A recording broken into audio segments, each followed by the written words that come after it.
Hello everyone. So now we will start a chapter number 50, the framing constitution. Students, this is the last chapter of class plus 2 history. So students, in this chapter we will discuss about the constitution. कि constitution की framing कैसे हुई। Last chapter में हमने student discuss किया था महात्मा गांधी जी के बारे में। It means Mahatma Gandhi ji as a national leader, उनके बारे में हमने डिस्कस किया डीपली। हमने उनके रोल के बारे में डिस्कस किया कि महात्मा गांधी जी ने इंडिया को इंडिपेंडेंस दिलाने में बहुत इंपॉर्टेंट रोल है जो वो प्ले किया है। ठीक है जी। सो इस चैप्टर में हमने डिस्कस करना है कि 1946 से है जो वो कॉन्स्टिट्यूशन बनाने का जो प्रोसेस है वो स्टार्ट हो चुका था। ठीक है जी।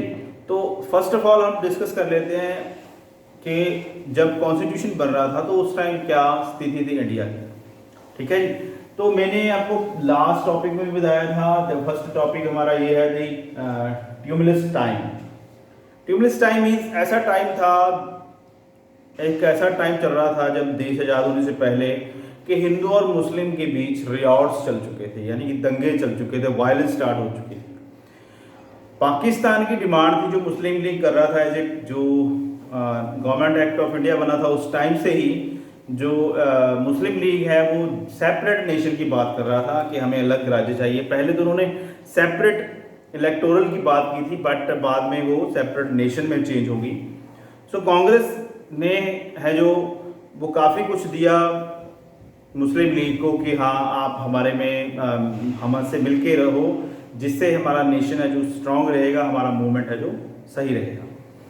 बट गवर्नमेंट एक्ट के बाद, फर्स्ट सेकंड वर्ल्ड वॉर के बाद है जो ब्रिटिश गवर्नमेंट ने जो एक तरह की पॉलिसी अडॉप्ट की थी कि हम ये बोल सकते हैं कि फूट करो और राज करो, फूट पाओ और राज करो, ऐसा सिस्टम उन्होंने चला दिया था जिसमें मुस्लिम और हिंदू यूनिटी है जो बिल्कुल खत्म हो चुकी थी। तो मुस्लिम यूनिटी और मुस्लिम हिंदू यूनिटी है जो वो जब बिल्कुल ही खत्म हो चुकी थी, तो उस टाइम में क्या हो रहा था जी, पूरे इंडिया में वायलेंस स्टार्ट हो चुके थे, दंगे स्टार्ट हो चुके थे, हिंदू और मुस्लिम एक दूसरे को मार रहे थे।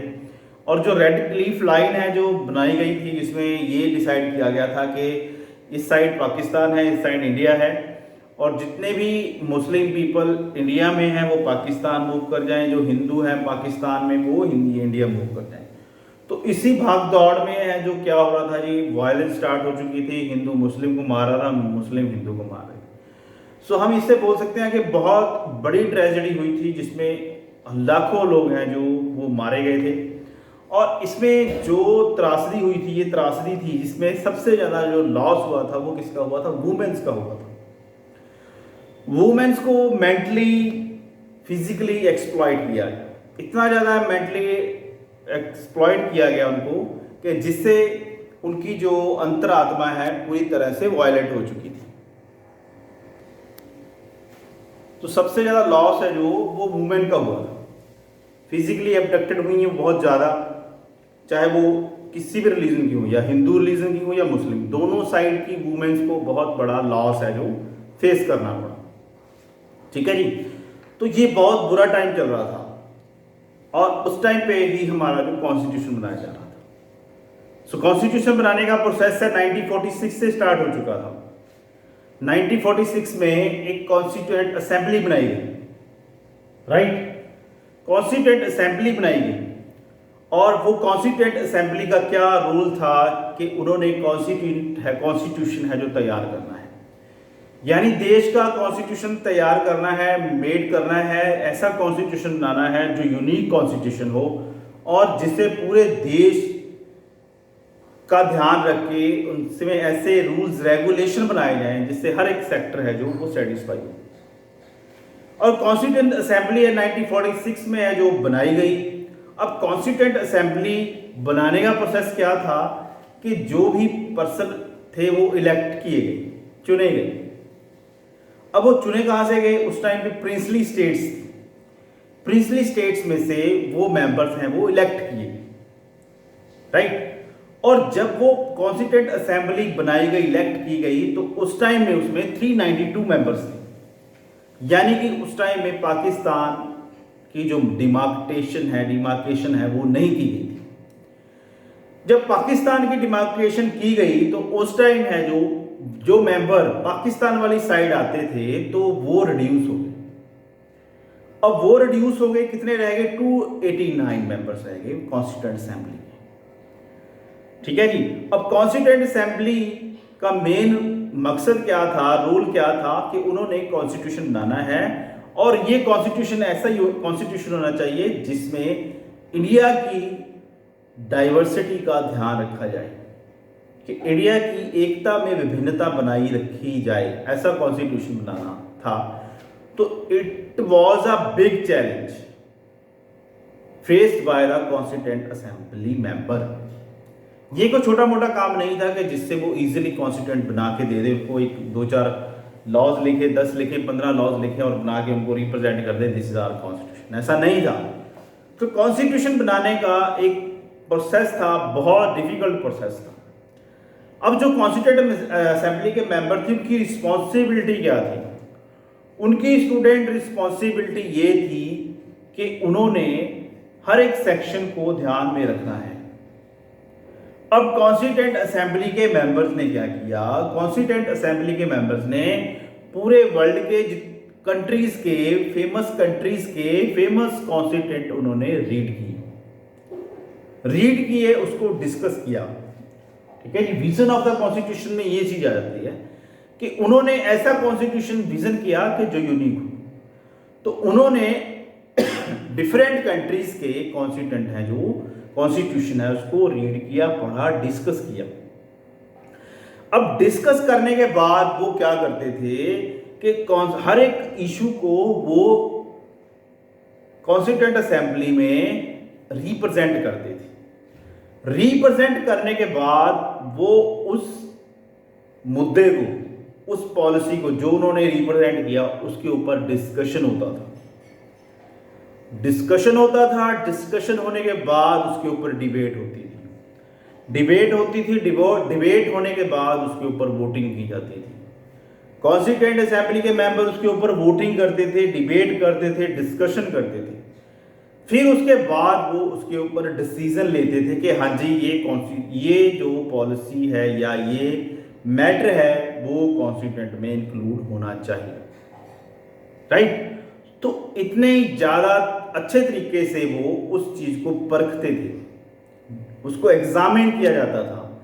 एग्जामिन करने के बाद ही उसको पास किया जाता था।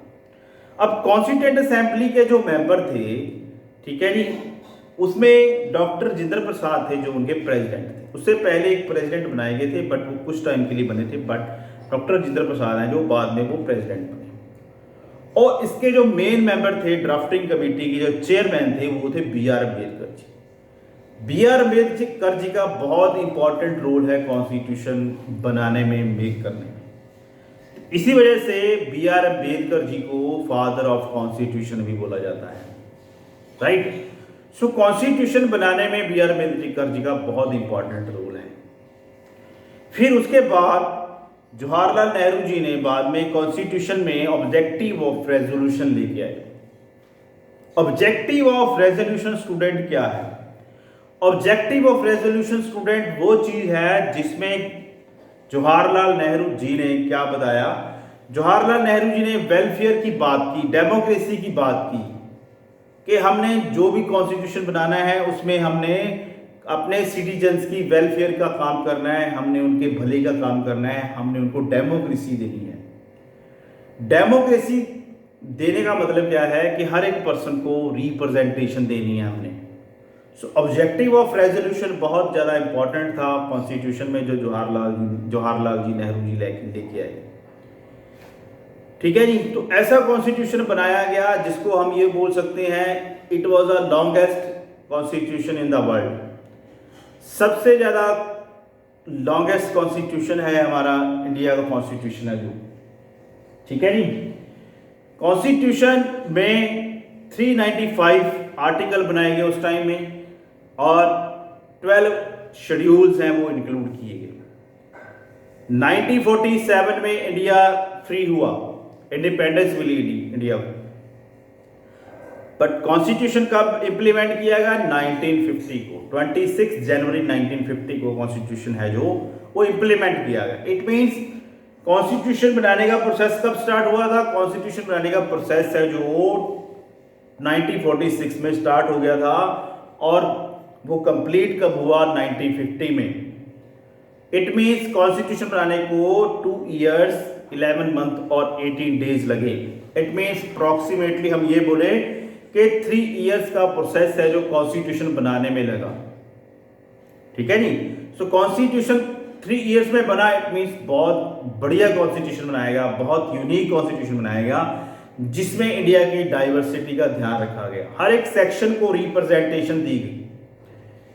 सो इसी वजह से इंडिया स्टूडेंट्स यूनाइट रहा कि कॉन्स्टिट्यूशन इतना अच्छा बना कि जिसमें किसी भी सेक्शन को है जो लीव नहीं किया गया, छोड़ा नहीं गया। अब बी आर अम्बेडकर जी ने यह बोला कि इंडिया में बहुत ज्यादा क्वांटिटी में दलित लोग हैं। It means economically socially backward people. अब उनको कैसे अपलिफ्ट किया जाए? तो बी आर अम्बेडकर जी ने बोला, बी आर अम्बेडकर जी ने रिजर्वेशन है जो वो प्रस्ताव है जो सामने रखा। इट मींस उन्होंने बोला अगर हम इन लोगों को रिजर्वेशन देंगे, इनको सेपरेट एक कोटा देंगे जिससे ये अपने आप को अपलिफ्ट कर सकें, क्योंकि ये इकोनॉमिकली सोशली इतने बैकवर्ड हैं कि दूसरी क्लासेस हैं जो उनके बराबर ये नहीं आ सकेंगे, कभी भी नहीं आ सकेंगे। इसी वजह से इनको अगर हमने अपलिफ्ट करना है, इनका लाइफस्टाइल जो चेंज करना है, इनमें इम्प्रूवमेंट करनी है, तो हमें क्या करना पड़ेगा? हमें इनको रिजर्वेशन देनी पड़ेगी। तो वो भी पास कर दिया गया, रिजर्वेशन शेड्यूल है जो कॉन्स्टिट्यूशन में इंक्लूड कर दिया गया। Right. So that is the vision of constitution कि ऐसा कॉन्स्टिट्यूशन बनाया गया। नेक्स्ट हमारे पास आया था डिफाइनिंग राइट्स। अब कॉन्स्टिट्यूशन में राइट्स की बात की गई कि कौन कौन से राइट्स हैं जो सिटीजन्स को देने चाहिए। सो कॉन्स्टिट्यूशन में राइट्स हैं जो स्टूडेंट्स हमारे 7 फंडामेंटल राइट्स हैं वो रखे गए। बेसिक 7 फंडामेंटल राइट्स, मुढले अधिकार दिए गए सिटीजन्स को कि अगर ये राइट्स सिटीजन्स को दिए जाएंगे तभी वो राइट व्यू में, राइट असलियत मायने में वो फ्री माने जाएंगे। अदरवाइज अगर हम उनको ये राइट्स नहीं देते तो वो फ्री नहीं होंगे, इंडिपेंडेंट नहीं होंगे, वो फिर भी किसी गुलाम देश के ही सिटीजन कहलाएंगे जैसे कि वो अब हैं। अब राइट्स में बात करें हम कौन कौन से राइट्स दिए गए, तो कॉन्स्टिट्यूशन में हमारे पास 7 फंडामेंटल राइट्स उस टाइम रखे गए थे। Now we have 6 fundamental rights, but on that time it means present independence time या implementation time of constitution we had 7 fundamental rights। एक राइट उसके बाद रिमूव कर दिया गया था फंडामेंटल राइट से, उसको ऑर्डिनरी राइट बना दिया गया। तो कौन कौन से फंडामेंटल राइट्स से? Right to freedom, right to equality, right to freedom of religion, right against exploitation, right to education and cultural rights, right to constitutional remedies, right to property. So these are the 7 rights included in our constitution, right everybody? तो यहाँ पे 7 rights रखे गए हमारे पास। After that कुछ time बाद एक right था जो जिसका नाम है राइट टू प्रॉपर्टी, वो कैंसिल कर दिया गया फंडामेंटल राइट से, उसको ऑर्डिनरी राइट्स में इंक्लूड कर दिया गया बिकॉज उसके जो रिजल्ट हैं वो अच्छे नहीं आ रहे। ठीक है जी। But now we have 6 fundamental rights. 6 fundamental rights हैं जिसके बेस के ऊपर हम ये बोल सकते हैं कि हमारा देश पूरी तरह से आज़ाद है। हम आज़ाद हैं क्योंकि हमें इतने राइट्स मिले हुए हैं जिनके बेस के ऊपर हम ये बोल सकते हैं कि हम फ्री हैं। ठीक है जी, हम इंडिपेंडेंट नेशन में रह रहे हैं। सो कॉन्स्टिट्यूशन जो फॉर्मेशन पर्सन थे जिन्होंने कॉन्स्टिट्यूशन बनाया, उन्होंने ये चीज़ है जो राइट्स हैं वो बड़े ही ध्यान से है जो हमारे कॉन्स्टिट्यूशन में शामिल किए, जिसके बेस के ऊपर हम ये बोल सकते हैं कि हम फ्री नेशन में रहते हैं। ठीक है जी। उसके बाद स्टूडेंट्स नेक्स्ट आ जाता है the powers of the states. अब कॉन्स्टिट्यूशन बनाने के टाइम में ये डिसाइड किया गया कि स्टेट्स बना दी जाएं।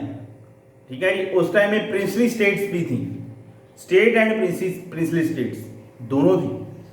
तो कैसे इन स्टेट्स को डिवाइड किया जाए और कौन कौन सी पावर है स्टेट्स को दी जाए। ठीक है जी। सो प्रिंसली स्टेट्स हैं, उनको यूनाइट करने में बहुत इंपॉर्टेंट रोल है जो हमारा किसने प्ले किया, वल्लभ भाई पटेल ने। ठीक है जी। और स्टेट्स हैं, जो स्टेट्स में से जो सेंटर है उसको ज्यादा पावरफुल रखा गया। उसको पावरफुल रखने का ये था कि सेंटर क्या है, सेंटर एक सेंट्रल पॉइंट है जो पूरी कंट्री को कंट्रोल करेगा। That's why centre is more powerful than the states. तो स्टेट्स को जो पावर्स हैं वो इतनी पावर दी जाए कि वो अपने लोकल अफेयर्स हैं, जो लोकल अफेयर हैं, अपने प्राइवेट अफेयर है, उनको हैंडल कर सके और स्टेट की डेवलपमेंट कर सके। सेंटर उनके ऊपर मेंटर रहेगा, हर एक टाइम के ऊपर उनको गाइडलाइन देगा, उनको इंस्ट्रक्ट करेगा कि आपने ये प्रोग्राम करना है, ये पॉलिसी बनानी है, ये पॉलिसी गलत है, ये नहीं होनी चाहिए। तो सेंटर कैसा क्या रोल प्ले करेगा, centre play a mentor role. It mean centre उनका मेंटर रहेगा और उनको टाइम टू टाइम गाइडलाइंस देता रहेगा। तो इस वजह से सेंटर को क्या रखा गया, सेंटर को पावरफुल रखा गया स्टेट से। और धीरे धीरे प्रिंसली स्टेट्स हैं, जो प्रिंसली स्टेट्स को धीरे धीरे इंडिया में इंक्लूड करके स्टेट्स बना दिया गया। ठीक है जी। तो वो उसमें मैंने आपको बताया कि वल्लभ भाई पटेल जी ने बहुत इंपॉर्टेंट रोल प्ले किया। जितने प्रिंसली स्टेट्स थे उनको ब्रेक करके स्टेट्स बना दिया गया और उनको असेशन किसकी दे दी, इंडिया की दे दी कि you are the accession under the Indian government. तो इंडियन गवर्नमेंट के अंडर रहेंगे वो। तो ऐसे स्टेट्स बना दी गई और स्टेट्स की पावर है जो लिमिटेड कर दी गई और सेंटर को ज़्यादा स्ट्रांग बना दिया गया। Right everybody. सो ऐसे स्टेट्स की फॉर्मेशन की गई। राइट। सो उसके बाद हमारे पास आ जाता है हमारा last topic, the language of the nation.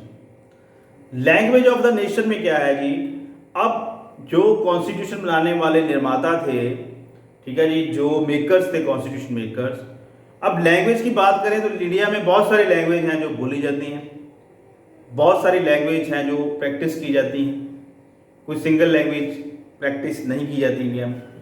तो लैंग्वेज को बहुत बड़ा इशू था लैंग्वेज का कि कैसे लैंग्वेज कौन कौन सी लैंग्वेज, स्टेट की लैंग्वेज कौन सी रखी जाए, नेशन की लैंग्वेज कौन सी रखी। तो स्टार्टिंगली उन्होंने हिंदी को ही है जो प्रेफरेंस दी कि Hindi is a national language, कि हिंदी हमारी नेशनल लैंग्वेज है।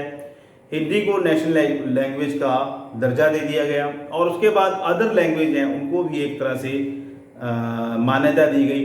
21 अदर लैंग्वेज है उनको मान्यता दी गई उस टाइम पे जब कॉन्स्टिट्यूशन बनाया गया।